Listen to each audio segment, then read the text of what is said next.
Oke, eh, ya, Bismillahirrahmanirrahim. Assalamualaikum warahmatullahi wabarakatuh. Oke, saya kira istirahat dulu tentang langsung. Eh, kita lanjut ke PKP 7. Ini pelayanan pasien resiko tinggi dan penyediaan pelayanan resiko tinggi. Jadi ini yang diminta dalam PKP 7 ini adalah ini ya adanya regulasi. Nah, regulasi itu ya SK, panduan, pedoman, dan SOP. Ya. Kemudian penyediaan berarti kita melaksanakan eh, apa layanan-layanan yang memang itu berisiko tinggi ya berdasarkan panduan praktek klinis dan peraturan perundang-undangan yang ada. Ya, lanjut. Ya. PKP 7 ya. Ini maksud dan tujuan ya menetapkan regulasi tentang pasien risiko tinggi yang mampu dilayani. Ya, misalkan pasien emergensi ya. Jadi untuk pasien emergensi ini pastilah ya masing-masing klinik pernah mengalami ya kita tidak mungkin menerima pasien kok yang dalam keadaan baik-baik aja. Ya, mungkin suatu saat kita akan menemui ya adanya pasien kecelakaan, ya mungkin ada pasien misalkan kejang dan lain sebagainya. Maka kita harus apa ya membuat regulasi untuk menangani pasien tersebut.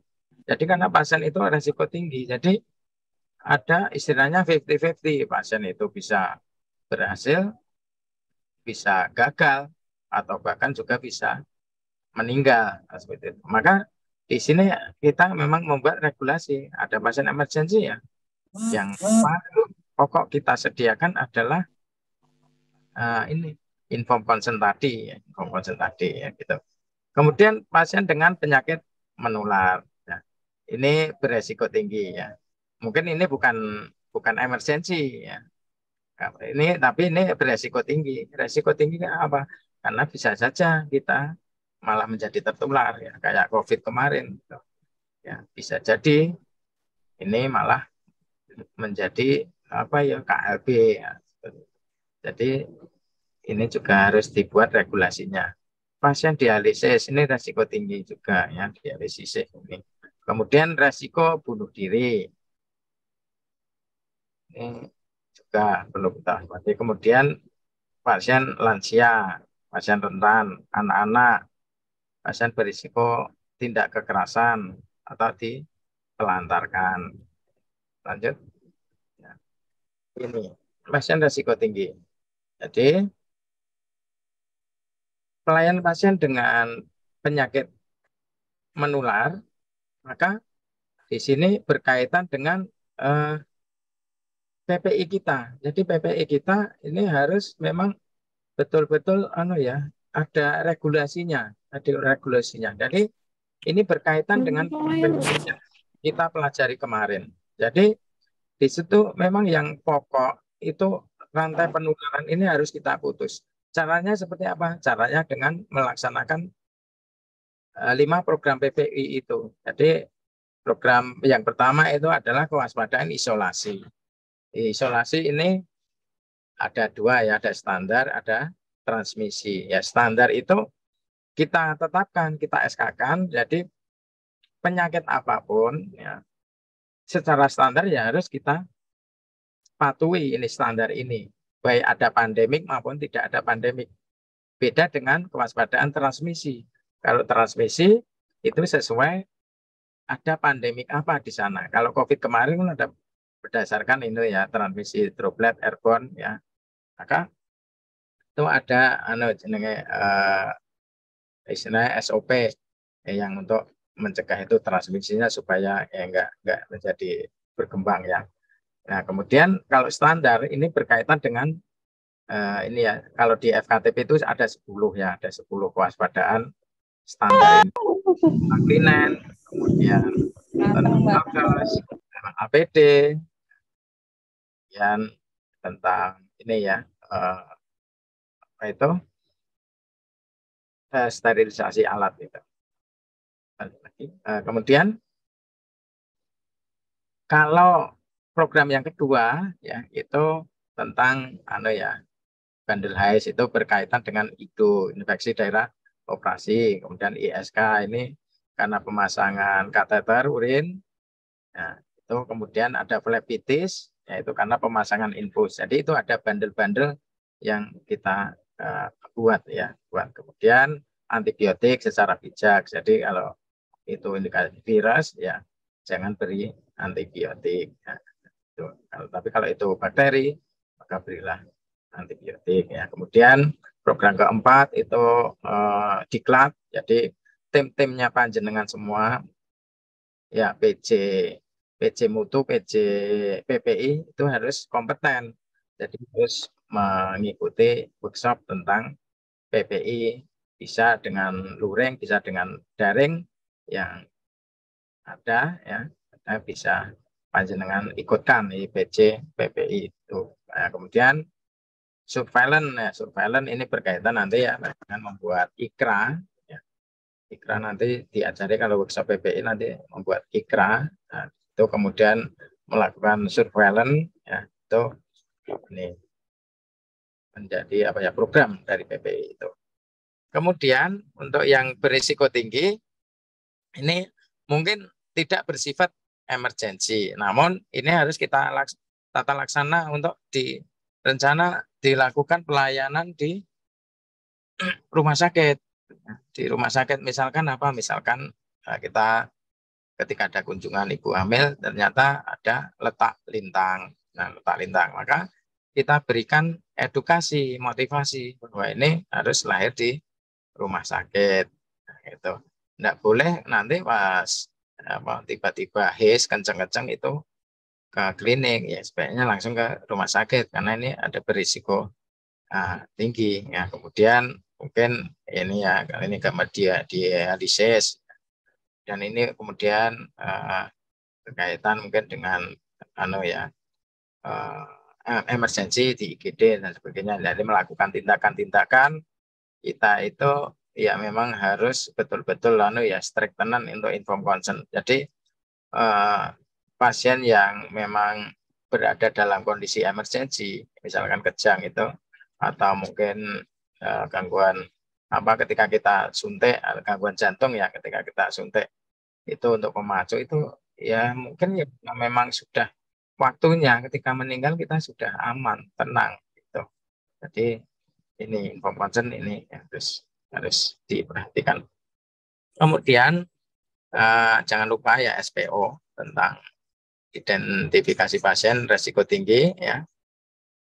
Jadi membuat SPO ini nah ya ini nanti bisa diadopt ini ya. Jadi isinya ini nanti ada di materi. Jadi untuk SOP ya seperti biasanya diawali dengan pengertian dulu ya.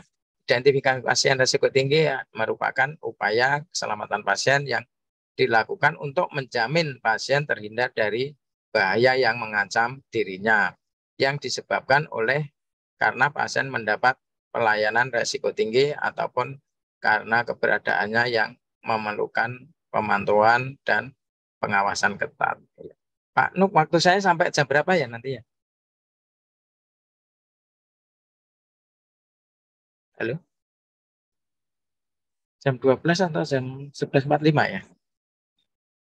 Jam 12 sudah selesai sampai sesi diskusi, Dok. Oh gitu, ya udah berarti 5 menit lagi. Kemudian tujuan. Jadi SOP ini tujuan ini ini kata-katanya pakem ya. Jadi diawali sebagai acuan atau sebagai pedoman bagi petugas untuk bla bla bla bla kan gitu. Jadi apapun nanti SOP-nya nanti diawali kata-kata sebagai panduan petugas untuk bla bla bla bla atau sebagai pedoman petugas untuk bla bla bla bla gitu. Kalau di sini sebagai pedoman langkah-langkah untuk identifikasi bagi pasien risiko tinggi ya. Kebijakan yang termasuk pasien risiko tinggi ini apa? Gawat darurat. Nah, kemudian ini pasien yang membutuhkan resusitasi. Ini jelaslah ini risiko tinggi ya. Mungkin 50-50 antara hidup dan mati ini. Jadi ini jangan sampai kita menolong malah disalahkan ya. Kemudian yang mendapatkan transfusi darah. resiko tinggi jelas. Pasien dengan ventilator, pasien dengan koma, pasien dengan penyakit menular, pasien dengan daya tahan tubuh rendah, misalkan HIV/AIDS, ya. Pasien dengan pelayanan hemodialisa. Halo, balik. Oke. Kemudian nih dengan pasien rentan dan usia lanjut, ya. Kemudian pasien anak dan bayi dengan ketergantungan, misalkan yang ada kayak misalkan sindrom nefrotik, ketergantungan dengan steroid, ya. Pasien dengan kekerasan, gitu. Ya. Terus habis.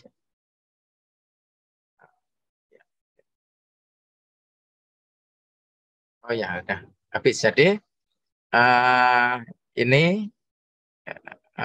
anu, ya. Kemudian saya bisa share host, saya izin share untuk contoh ya. Ada waktu sebentar. Ini ya surat persetujuan tadi sudah disampaikan Pak TW ya. Jadi ini contohnya aja. Kalau ini sesuai standar KKI ya, Menkes. Jadi ini resiko tinggi ini berkaitan dengan ini. Jadi prinsip ini jangan sampai terlewatkan. Jadi inform consent ada 2 unsur ya tadi. Nah, ada lembar inform dan nanti itu besok consent. Udah ikut aja lah. Jadi inform ini ada 10 item yang kita sampaikan ke pasien ya. Kemudian identitas jangan lupa ya. Kemudian ya, misalkan ini diagnosisnya apa, dasar diagnosisnya apa, tindakannya nanti semacam apa mungkin penyuntikan adrenalin dan apa ya, indikasinya ini kan melebarkan bronkus misalnya dan seterusnya. Kemudian ini kalau sudah kita sampaikan ya diberi tanda rumput, tanda centang ini. Nah, kemudian ini ya jangan lupa dokternya tanda tangan ya ini karena kan untuk pasien tanda tangan. Jadi ini lembar informnya ditandatangani oleh 2. Dokter Iskandar. Ya. Share screen-nya belum muncul ya? Belum muncul. Iya. Sebentar. Ini sudah muncul, Pak? Ya, sudah muncul. Sekarang tinggal di slideshow. Ya, oke. Ini ya tadi saya ulangi. Blanko. Bisa slideshow, Dok. Slideshow. Bentar.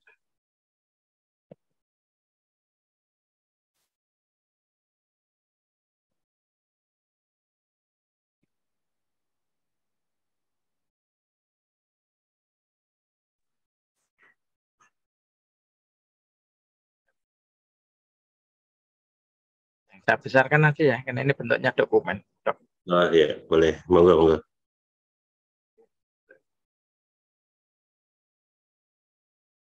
Jadi inform consent ada 2 lembar ya, saya ulangi. Lembar pertama adalah lembar inform, pemberian informasi. Apa yang ada di sana? Ini ada 10 item yang kita sampaikan ya. Diagnosis misalkan diagnosisnya apa ya? Misalkan kejang demam. Dasar diagnosis ya, tipe kejang ya. Demam dan seterusnya. Kalau sudah kita sampaikan diberi tanda rumput ya. Kemudian setelah kita sampaikan ya, maka ini si penyampai ya dokternya itu tanda tangan di sini. Kemudian si penerima pasien atau keluarga pasien tanda tangan di sini. Kemudian setelah kita terangkan, pasien lanjut menandatangani ini konsennya. Apakah setuju atau menolak kan gitu. Kalau setuju ya nulis di sini. Jadi nama, tanggal lahir, ini alamat. Ya tadi sudah disampaikan Pak TW ya untuk usia, sekarang ya diganti tanggal lahir.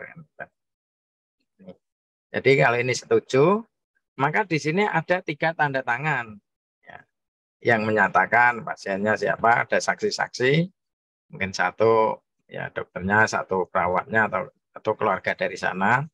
Ini 3 tanda tangan. Jadi kalau di total per pasien itu ada 5 tanda tangan ya. Ini standar KKI ya, standarnya dari konsil. Ada 5 tanda tangan. Nah ini harus isi semua ya, karena ini yang akan melindungi kita. Maka nanti mungkin salah satu indikator mutu kita tetapkan kelengkapan pengisian inform consent itu bisa. Supaya apa? Kita memang betul-betul aman ya, karena kita sudah ya istilahnya memperlakukan pasien seperti saudara kita sendiri, kadang kita bisa aja kena masalah ya. Kalau kita nggak siap, ini kita jadi masalah ya. Kemudian, jadi lembar 2 ini yang atas ini setuju, yang bawah ini menolak. Jadi menolak, misal paling sering ini ya, misalkan dengan pasien lansia, orang tua yang sudah misalkan sudah pasrah itu, maka ketika kita untuk rujuk itu kan sering menolak. Istilahnya kalau mawon, trimo wonten mriki mawon gitu. Nah, maka ketika menolak harus kita sampaikan 3 hal ini, wajib kita sampaikan. Apa itu konsekuensi atas keputusan ini ya. Kemudian penolakan ini menjadi tanggung jawab kami sendiri. Dan yang ketiga, alternatif yang perlu kami lakukan ini. Jadi ini saya punya cerita. Ini baru hari kemarin ini ya. Jadi saya memiliki pasien itu ya, oleh perawat saya itu dekat sekali sebenarnya. Ya seperti keluarga sendiri ya. Seorang gangguan diabetes tiap hari ke klinik, diantar putranya, ibu putranya itu sudah pasrah. Udah kasih surat rujukan padahal udah ke rumah sakit, tapi pengen di sini aja, karena ketika ke rumah sakit itu baru 1 kali ke rumah sakit itu antrinya itu sampai 3 jam untuk membersihkan luka itu, sehingga udah kapok kan, kembali ke klinik lagi. Ya udah kita tata laksana ya, seminggu itu ya kita ya gratis sesuai dengan alur, kita obati dulu dengan standar. Ternyata malah waktu kurang 3 menit dokter. Oke, tambah parah ya. Kemudian kita suruh ke rumah sakit lagi, menolak ya, kita tulis ini ya, kita tulis ini ya. Jadi ini lah, kemarin itu sempat ya, karena perawat saya teledor nggak nulis ini, ternyata kok yang nganter itu anaknya yang jauh, yang tidak tahu keseharian itu sudah ada kedekatan. Tiba-tiba itu apa itu lapor ke BPJS ya, itu melaporkan karena apa itu ini kan apa, karena waktu itu disuruh beli obat apa kan, itu memang itu kan ada ya, untuk perawatan luka kan ada pelatihan khusus oleh perawat saya, ikut khusus berapa 3 juta atau berapa itu, memang ada itu. Lapor karena apa nggak ikut, nggak tanda tangan, akhirnya apa ya, akhirnya klarifikasi BPJS. Nah, setelah diterangkan ya udah, keluarga ibu ke rumah sakit terus aja gitu. Nah, pasiennya nangis karena nggak tahu apa-apa. Apa itu putranya melaporkan minta maaf sama klinik, karena apa, yang kita ada kedekatan, ternyata masalah itu timbul dari keluarga jauh ya, yang nggak mengikuti tapi ujuk-ujuk main lapor aja lah. Ini maka ini penting, meskipun kita dekat dengan pasien itu memang harus ada. Ini pengalaman dari saya, mengenai pengalaman berharga ya. Jadi sedekat apapun kita dengan pasien, tetap kita menyiapkan ini ya, gitu. Ya, ini contoh ya. Kemudian kalau ini contoh kalau di tempat saya, kalau saya ya, kalau memang itu misalkan ada phimosis ya, phimosis. Kalau saya kan ya ada kitan metode super ring yang untuk anak-anak phimosis itu. Ya secara proseduran ya kita rujuk kan. Nah, kita rujuk. Tapi ketika pasien itu mengetahui ya ada super ring yang sekarang yang terkenal, ingin itu ya, kita ketika dia punya BPJS ya kita tetap tanda tangan ini ya. Ya karena Fimosis kan menurut kan ditanggung BPJS ya, indikasi medis. Tapi ya kita pelatihan super ring itu kan butuh biaya banyak ya. Ya kalau pasien itu nggak mau dirujuk ingin di tempat kita ya, maka ini harus inform consent. Jadi ini untuk ya istilah keamanan kita juga, karena kita juga di satu sisi harus taat dengan aturan, tapi di sisi lain ada saat-saat tertentu ya memang pasien itu menginginkan menginginkan sendiri atas permintaan sendiri ya, di luar prosedur istilahnya kita. Neng kalau kita nggak menyiapkan ini ya kita nggak aman ya. Ya kadang itu mungkin ada keluarganya yang lain dan sebagainya, itu malah jadi masalah. Oke, ini pentingnya inform consent ya, terutama di pasien-pasien dengan resiko tinggi ini. Oke, terima kasih. Itu yang bisa saya sampaikan. Sekian. Assalamualaikum warahmatullahi wabarakatuh. Waalaikumsalam warahmatullahi wabarakatuh. Terima kasih Dr. Iskandar atas paparannya terkait dengan PKP 7.